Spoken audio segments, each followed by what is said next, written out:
Hey everyone, cassydraws here and welcome to today's video. Today I'm going to be leading you through step by step on how to paint a dog in acrylic, but before we get started, I just want to say a big shout out to our channel sponsors Chartpak, Grumbacher, and Molotov. Thank you so much for supporting my work both here on YouTube and on Twitch. Let's go ahead and get started. Alright, so for my portraits, I always begin with the eyes of the subject, and so I'm taking a size 0 round brush and burnt umber, Mars black, and titanium white together. It's this sort of charcoaly brown color, and I'm just going in and I'm starting to work on the outline of the eye as well as filling in the iris color itself. Now my subject has very, very dark eyes and a sort of black and tan fur pattern, but whatever breed that you are working with and referencing from, you will change these features to fit your portrait. Alright, so once the outline and the iris color, those base layers, are completed, I am now taking my size 4 or 6 filbert brush. You can use whatever size and shape you prefer, and I'm just going in and I'm starting to block in those base fur layers around the eyes themselves. So it's just kind of working on this roadmap and sort of blocking in the information that I'll need for later on in the portrait. So the next step in our painting is to actually revisit the eyes now. So once they're dry, you can take that original base color that you made and create a shadow color with it. So normally I will add blue or black or brown. You don't always have to use black. You can use many different dark colors to achieve a nice rich shadow color. So take that color and start doing all of the shadows around the eye, and you may have to actually adjust this color multiple times to get that really nice round 3D effect.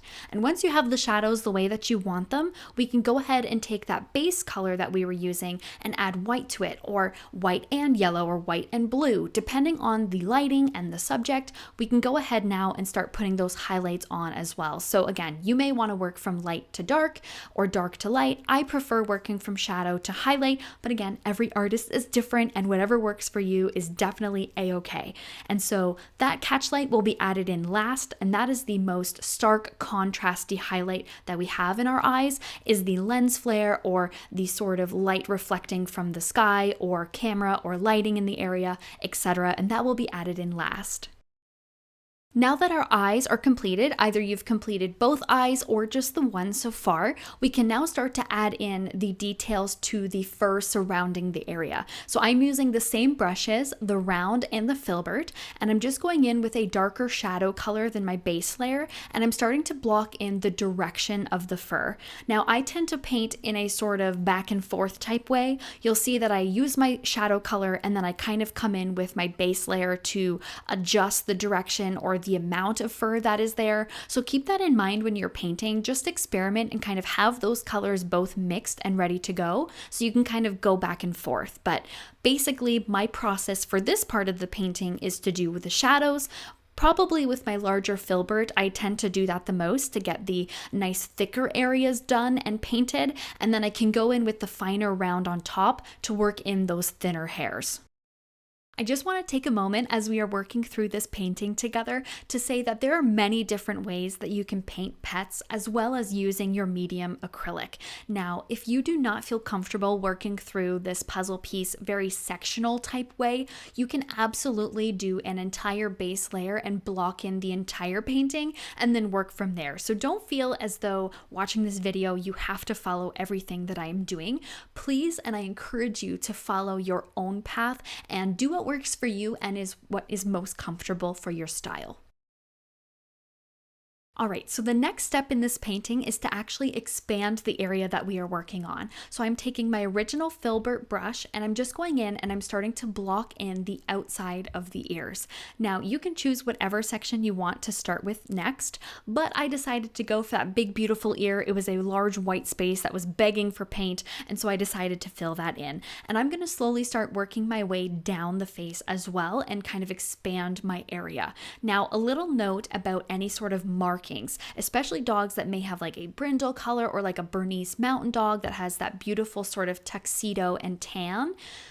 putting those colors on top of black may be a little bit tricky. And so a tip and trick that I learned is to actually use a lighter color than you want. For example, a light beige or a white even. And then from there, once that has dried on top of the black, you can go ahead and start using that burnt sienna color, which may be a little bit more translucent, or that kind of orangish yellow color that normally wouldn't go on top of black nicely. You will actually find that that really lays nicely on top of the white, and you can create the color you want and the marking you want without having to fight with the black paint underneath.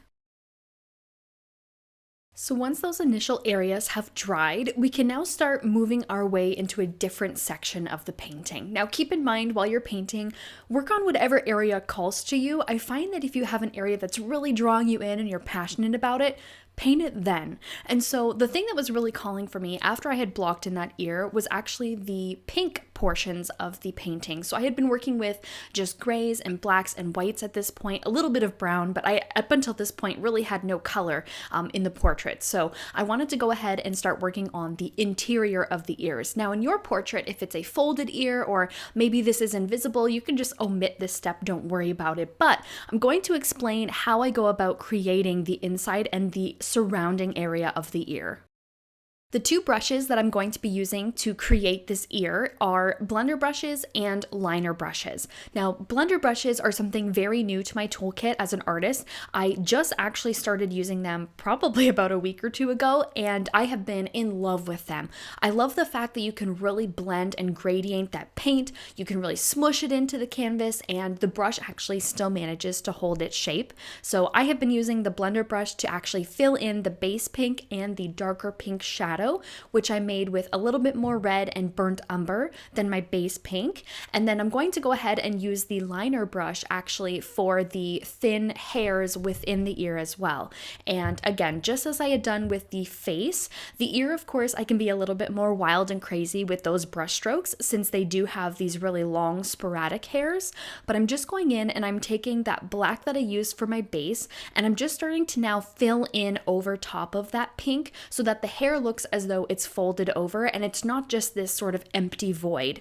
So I'm slowly starting to fill those in, and then once I have those hairs placed where I want them, I can now start coming in with a lighter gray tone and start putting in the lighter hairs and the sort of light reflection on the hair in this German Shepherd portrait and slowly start to block those in. Now again, I recommend, and this is just my method, but I work from dark to light. So I'm going to put in those highlights, and then I'm going to put in the nice tan sort of hairs on top at the very end.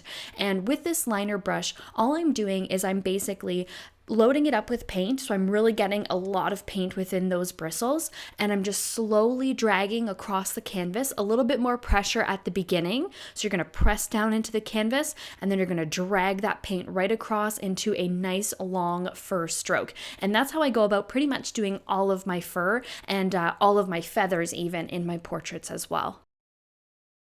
Something I also recommend doing when you are painting a portrait, especially for pets and the likeness is super important, is once you've kind of moved on to other areas and you've completed the ears or the nose and etc., I always tend to kind of stop painting and revisit the things that I've already painted to see if I need to add anything else or kind of adjust any areas that I may have missed. And so at this point in the painting, you can kind of see that I'm going over the highlights again, I'm going over the nose again. I realized that I had kind of used the wrong color and I forgot to actually paint in this sort of brown, sort of warm gray tone towards the nose, and I didn't think that my highlights were cool enough and bright enough. So at any time you can always go in and revisit, sometimes by painting other areas and completing more of the base of the portrait, you get a better idea of so far what maybe needs to be adjusted. So that for me was just an adjustment period, and I definitely encourage you guys in your own painting to kind of stop.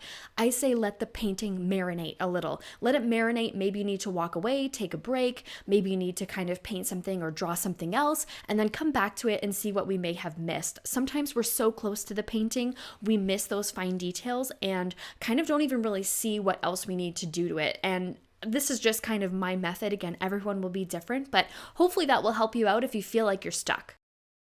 So the next step for me in this portrait was to actually complete the left side of the ear as well, or the left side of the face. And I was kind of wondering at this point what was wrong with my painting and why it wasn't looking exactly how I wanted. And I realized that it was because there was such a blank open space on that canvas left side that I needed to block it in and really kind of complete the shape in order for me to see the portrait. And so if you're ever stuck and you're wondering like, why isn't this turning out? Or why does this look weird? The proportions are off. Try to block in that area and kind of complete that all together so you get a better picture of what the final will look like and adjust from there. So I'm going to rinse and repeat the steps that I used for the right side of the ear. I am using a blender brush, the liner brush, and the round brush. Now, a little tidbit about brushes. A lot of artists will have their own sort of toolkits of the brushes they prefer and the brushes that they like. And although I may say, hey, I'm using a round and a liner brush, please feel free, and I encourage you to experiment and use this time while you're painting to try new brushes and try new things. Back when I first started painting, I actually only had a cheap set of like dollar store square brushes, and that's the only shape I had available, and I had no experience whatsoever, but I made it work and I used it and tried to just use what I had available. So if you're watching this video and you're like, crap, I don't have a liner brush, you don't need one. You can use whatever shape you prefer, a filbert, a round, whatever you like and whatever fits your style. I encourage you to use it and just go for it and have fun. This point in the painting, I am just doing the sort of highlighting and the shine of the ear. The left side, canvas left of this portrait is very highlighted, and the canvas right side is a lot more shadowed. So I'm going to, throughout this painting, continue to buff up those highlights, even on the ears as well, and the left side of the face, and that eye as well. So again, with your portrait, maybe complete both the ears, get those shapes blocked in, and see where you're at, and then work your way down. I usually end with the bust last, so you're going to start to slowly see me work my way down my portrait. But again, however you choose to work around your subject, you absolutely can. Now, this part, I am just kind of going through. I realized that the browns that I had initially put in were not as sort of opaque enough. They were still a little transparent and translucent. So I'm just going in and I'm adding a darker shade. So this is more of a burnt umber white and a little bit of burnt sienna with my round brush. And I'm just going in and I'm starting to block in those tan parts that I didn't feel got enough color. And then I'm slowly going to start working on the nose, which I will dive into in just a moment. So the next step in the painting is to work on the nose and the surrounding area. And the brushes that I am using for this section is my round brush and my blender brush. And I believe I dabble in a little bit of a liner brush as well. And so I am taking my round brush and I'm starting to block in the base colors on the nose. And you can see that I kind of outline and block in where those nose holes are. And I definitely recommend getting those nose holes like painted in first. It's a nice waypoint or like a good sort of reference point so that if you get lost or if you paint the entire nose and go, oh, like crap, I forget where the highlight starts, or I can't see my grid, I don't know where I'm at, you can kind of always tell by where those nose holes are. So I like to put those in first. It gives me a nice base, just like the outline with the eyes. I kind of can always remember my place. And so now I'm taking my blender brush. I love the blender for this part just because I can get a nice wide paint stroke. There's a lot of paint on my brush and I filled in that entire area with no problem. So once your nose is blocked in and your muzzle, the lip area is blocked in, we can start adding in the detailing to that section. So I've started with a Mars black color and I'm blocking in the whisker holes as well as this adorable little smile that this German Shepherd Ruby has, where the skin folds. So look at where the skin is folding. Are you painting a pug? Are there a lot of skin folds? Are you painting a dog with a really long nose? You know, like a bull terrier or something. Really pay attention to where that skin fold is, if there's any at all, and start to block those in with your darker colors. Once those are all done, we can now block in the entirety of the nose and then start working on the highlights on top. I'm going to try to take this next step a little bit slower since I don't have a video that has covered how to paint a dog nose in its entirety. I'm going to try to lead you through step by step and try to be as informative and detailed as possible. Now, how I get started is I take my filbert brush, and again, you can use any size you want, and I go in and I just fill in the base of the entire nose. Now, keep in mind for your reference, you might be painting a pink nose or a brown nose, so find that base color that works and matches your reference and load up the entire nose and block in those base colors. So the next step for me is actually to take my small round brush and some Mars black paint, and I'm just going in and I'm starting to reshape those nose holes. So a lot of times when I'm painting the base layer, I'm not being as cautious as I probably could be, and I end up painting over those. And so I always like to, before I start doing all of the work of shadows and highlights, I like to go in and I like to just reshape them and make sure that they are the size that they need to be. A lot of times a portrait can look very different if those holes are really, really small or really large. So just make sure you reference the photograph that you're using and make sure those are to size. Now, after that is completed, I take my small round brush and a darker shadow color than my base, and I just go in and I start doing all of the shadowed areas on that nose, as well as I have a highlight color on the ready, so I mix both of them, and I can kind of dabble back and forth. Normally, and in every video I've ever done, I've always say I work from shadow to light, but for the nose, I tend to bounce back and forth between the shadow and the highlight. Because the nose is wet and most of the photographs I have of dogs are very shiny, I like to kind of go back and forth and play with those shadowed and really highlighted areas all together so it forms a kind of more cohesive look, if that makes sense. And a little trick that I have learned is to take your smallest brush that you have when you're working on those top highlights. You know how dogs have that kind of speckled, like spongy type look to their nose? There's a lot of little circles and cracks and things. I just take a little brush, the smallest one that I have, with my highlight color, and I just dab a little bit of those circles on the top there. So you can see that they're very minor, but they make a huge difference and make it look as though that nose is really quite textured, rather than having to draw each individual crack line and circle. I kind of just do that, and it really does make a quite really nice effect without having to do a lot of that like sort of in-depth work that most people won't even see. So it saves me a lot of time. I like the look. Hey, if you want to go in and dive in and do as much detail as possible and paint every single line that you see, that is totally fine as well. Just for my technique, I tend to kind of do it more as a like a suggestion to the eye that that detail and texture is there with the minimal amount of work. So the next part of our painting, we are actually going to expand into a new area. And so once the face is complete and you like the way that it looks, we can go ahead now and start working on the neck and the chest area. So the photograph that I used of Ruby, the bottom part of the photo was out of focus, and it looks as though it almost had like some sort of filter on it. And it's a gorgeous photograph, and that's why we chose it. But I wanted to try to replicate that in my painting as well. And so I don't spend a lot of time on the bottom part of the chest. I just kind of basically drop in those base layers for now. I will revisit and add some detailing, but it's definitely not as detailed as the face or other areas of the portrait. So if you are following along and your portrait, you want it to be all in focus, or maybe you want to try to follow that technique as well, whatever you prefer, I am just loading up this bottom part with the base layer with my blender brush, and I'm just kind of filling in that information and not worrying too much about it. So I wanted to show this in footage so that you see me actually do it, but I'm going to talk about it a little bit later. I'm going to work on the mouth and the tongue now, but I'll come back to this at the very end. So just hold tight. So the next part will be painting the mouth. Now this may apply to your portrait, it may not, but I hope I can provide some good information for you for your next painting if it does have the tongue and mouth showing. So in order to get this beautiful sort of marbly texture on the tongue, I am using probably about 3 to 4 different pink colors that I have pre-mixed on the side, and I'm using my blender brush, and I am really pushing this paint around the canvas. So don't be shy, and with these blender brushes you can really kind of get a little rough with them, and I'm not being gentle by any means, and you can really see me kind of push this paint around to get this marbly sort of texture. And now this color that I am using for the tongue was a classic pink, but the shadow color I always find very difficult to mix.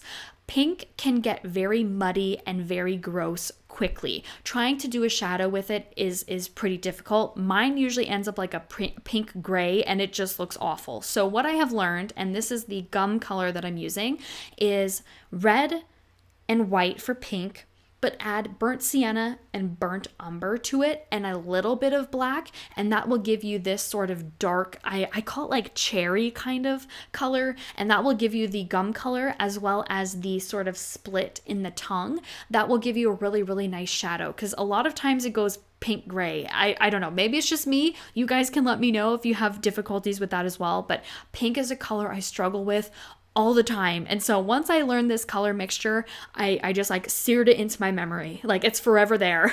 So try it, let me know what you think, but this color really worked for me. And she had, again, a little bit of sort of birthmarks and things on the tongue. So just pay attention to your reference and see exactly where those different textures are, where the split is. Is there a lot of shadow and highlight? Is it mostly highlighted? Is there like saliva on there? It sounds weird, but like painting little like drool spots and saliva on the tongue, that's always fun and challenging. So really pay attention to your reference and kind of just have fun with it. Again, try new brushes and let me know about that pink color. I'm super, super curious. So now I'm going to go ahead and start working on the sort of gum line and the teeth of Ruby. And I have probably about 4 to 5 different colors mixed on my palette ready to go for this part. This, and you know, if you look at any sort of dog breed, and again, they're all different, but they tend to have this like kind of marbly look where there's patches of brown and there's patches of pink and dark red, and there's a lot of different colors. So I recommend having like 3 or 4 colors mixed on the side, ready to go, and that you can actually dip into and mix wet on wet for a custom color, or kind of just flip-flop back and forth. And so you'll see me do that a lot. I'm using pink, I'm using brown, I'm using black, and really kind of getting in all of those different shades. The teeth, I am doing the detailing with a darker brown. So I took my yellow and I added a little bit of brown, a little bit of aging. She was about 4 or 5 years old, so she did have a little bit of aging on her teeth. And then of course I'm coming in with Mars Black for the deepest, darkest areas. Now the most important part is this part here with those sort of jowls, is the highlighting. So you want them to look wet, you want them to look realistic. And so by using a sort of eggshell color, sometimes it's a little bit of a pink color, you can throw that highlight in where it needs to be, and it really tends to make it pop and look real, as though there's been saliva there, it's wet, they've just been swimming, etc. And kind of have some fun with it, because it's my most favorite part. I think it really brings the portrait all together and makes it look a lot more realistic. So the last part in this video and the final step is to finish the neck and the bust area with those finer details. And so I'm just going in with my round brush and my liner brush, and I'm filling in all of the spots where I may have missed information.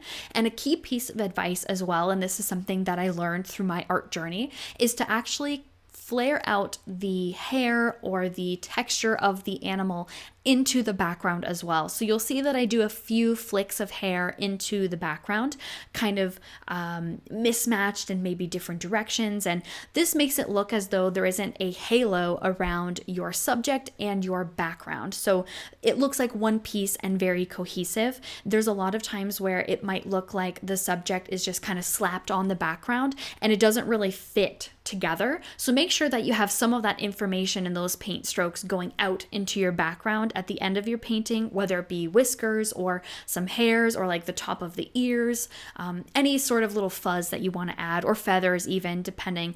Make sure you add those in as well. And I find it really, really helps make your subject stand out. And this last part was basically me just using my round and my liner brush and blocking in some of those highlights on the chest fur, as well as doing some of those markings towards the back. Again, as I mentioned, there wasn't a lot of information here, but you can definitely see by me adding this, it creates a bond between the top part and the sort of chest and bust area. All right, everyone, so that is it for today's video. Here is Ruby in all of her glory. What an absolute gem she was, and may she rest in peace. If you liked today's video, don't forget to leave a like and a comment. It helps us grow, and it also gives me a good idea of what types of videos you want to see and how I can help you guys in your own art journey. And if you're new here, don't forget to hit that subscribe button and the little bell to be notified when I upload next. Please visit cassydraws.com for all of my information, including my live streams over on Twitch. And thank you so much for watching. I appreciate you guys, and I will see you in the next video. Thank you. Bye, guys. Mwah.